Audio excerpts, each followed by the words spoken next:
In this video, I'm going to show you solutions and hints for some tasks of Unit 9. Unit 9's topic is for loops. So let's start from the first task, take mole. In this task, we look at the task. In this task, Karel has to take 100 balls next to him.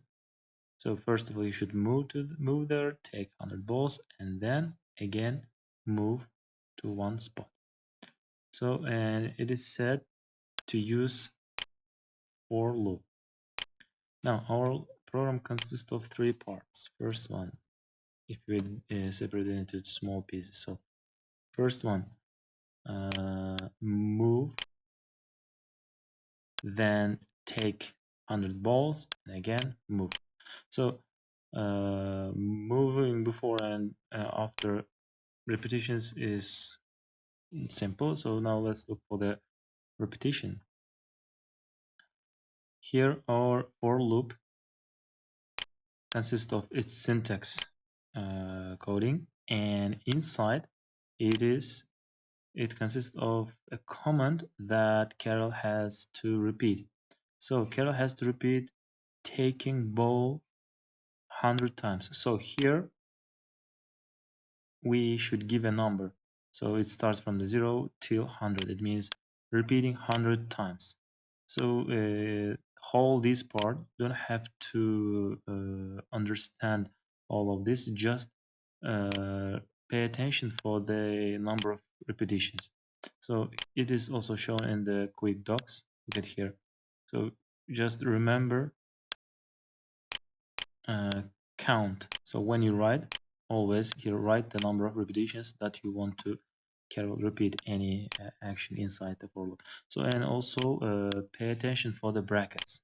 So always repetition for loop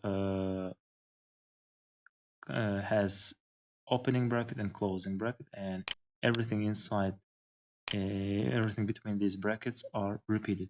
And also pay attention for the indentation. For example, if there is no not correct indentation, this line is marked with yellow. So now it's correct. Now let's quickly run our code. What is moving and taking 100 balls.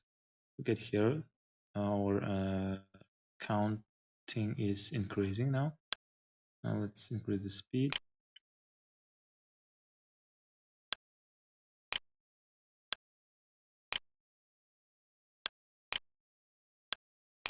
So it is slow.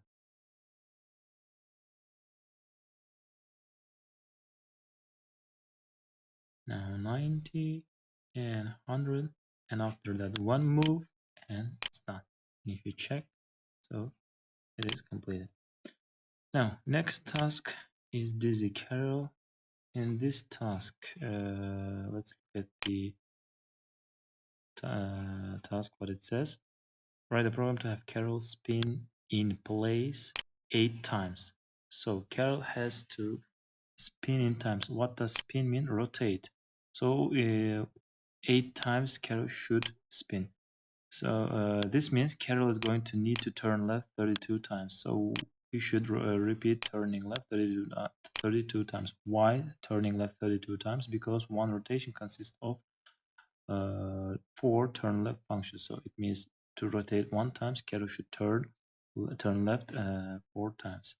So just we have only one repetition in our code, and number of repetition is 32, and turn left command is a repeating command.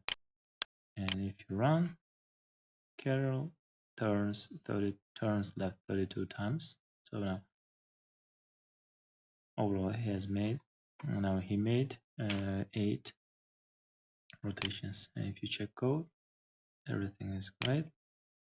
That's okay. Now next one, here in our task, try to lay down a square of tennis ball using a for loop. So here the place where Karel starts, and he should put these 4 balls by using loop. Without a loop, most of you can do that. Everybody can write that program, but here is the point: is to use a loop in our code.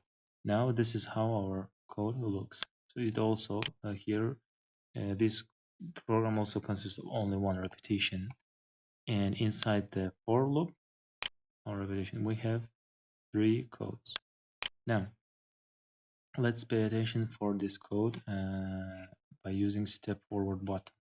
And before that, the count is 4 because there are only 4 balls to put. Now let's start with the step forward. Let's see what is happening. Now, starting the repetition.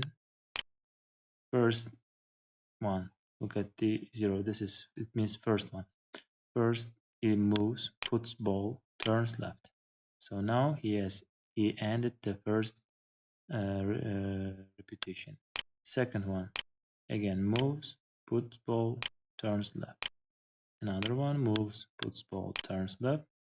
And the last one moves, puts ball, and turns. So this is the best solution for this task. And also, there may be another solutions. You can go by another direction, but in the end, Karel should end in this position.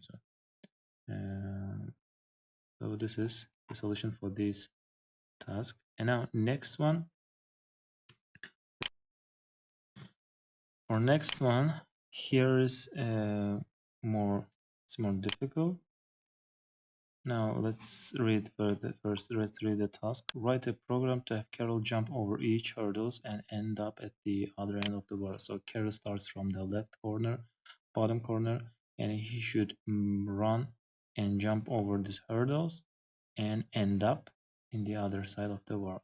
There are 5 hurdles which occur after every 3 avenues. So after 3 avenues, 1, 2, 3, there is a hurdle. 1, 2, 3, another. So after every 3 avenues, there is a hurdle. You must use for loops and functions in this program.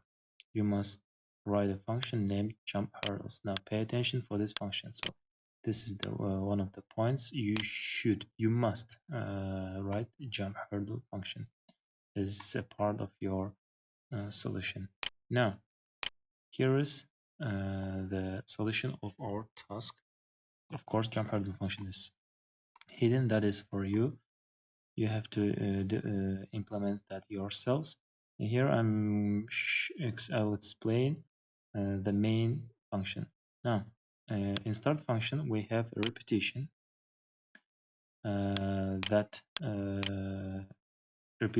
counts till 5. So 5 repetitions. Why? Because there is 1, 2, 3, 4, 5 hurdles to jump, and after 5th one it's ending. So that's why we have to repeat these comments 5 times.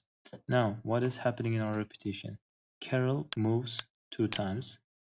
So here 1, 2. Here Karel is now moving, and he is after the second move, Karel should jump hurdle. So when you run, now pay attention. When I run, he is moving and jumping hurdle. So jump hurdle function is making Karel to jump over this hurdle. So again, he moves 2 times and jumps hurdle. So like this, Karel ends his program, his task. So what you should do, just write this code in your coding area, and instead between these 2 brackets, write codes that makes Karel to jump over a hurdle, and then your program will run correctly. So good luck.